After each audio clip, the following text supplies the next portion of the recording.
এখানে এক চাচা সবার খাবার বেড়ে দিচ্ছিলেন। দেখতেই পাচ্ছেন। এখানে আমি আমাদের খাবারের অর্ডারটা দেই।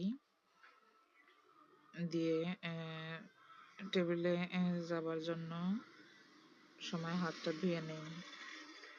হাতটা ধুয়ে গিয়ে আমরা আমাদের টেবিলে বসি।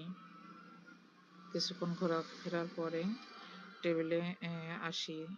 এর মধ্যে আমাদের খাবারটাও দিয়ে গেছে। এখানে ছিল আলু ভর্তা, বাদাম ভর্তা এবং মাছ ভর্তা।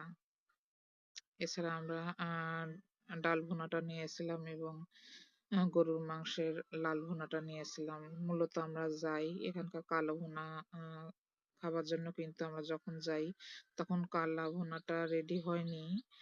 ওনারা বললেন ৪টা ৪:৩০টার দিকে আসলে আমরা কালো ভুনাটা খেতে পারবো।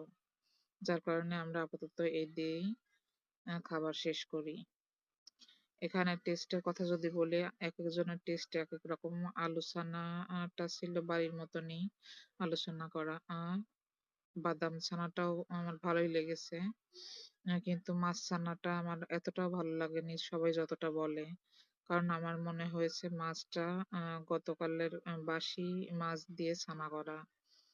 আমি আমার টেস্ট বারটা বললাম, একেকজনের টেস্ট একেক রকম।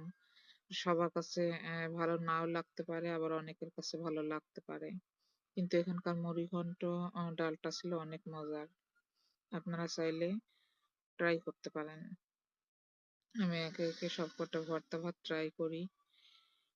এরপরে ডাল নেই, এরই মাঝে আমাদের মাংসের লাল ভুনাটাও দিয়ে যায়। এটাও ছিল মোটামুটি। এতটাও ভালো বলবো না আমি, কারণ মাংসটা খুবই শক্ত ছিল। তবে তাদের রান্নাটা ভালো। আমার মতে মাংসটা আরেকটু নরম হলে আরো একটু বেশি ভালো লাগতো। যাই হোক, যা দিয়ে খাওয়া হয়েছে তার জন্য আলহামদুলিল্লাহ। আপনারা চাইলে এখানে আসতে পারেন এবং ট্রাই করে দেখতে পারেন। আমি প্রথমেই বলেছি একেকজনের টেস্ট একেক রকম। পরে আবার বলবেন না আমি বললাম এমন, কিন্তু আপনারা এসে অনেক ভালো পেয়েছেন। কিন্তু আবারও একদিন আসা লাগবে এখানকার কালো ভুনা ট্রাই করতে। এর মধ্যে আমরা খাওয়া দাওয়া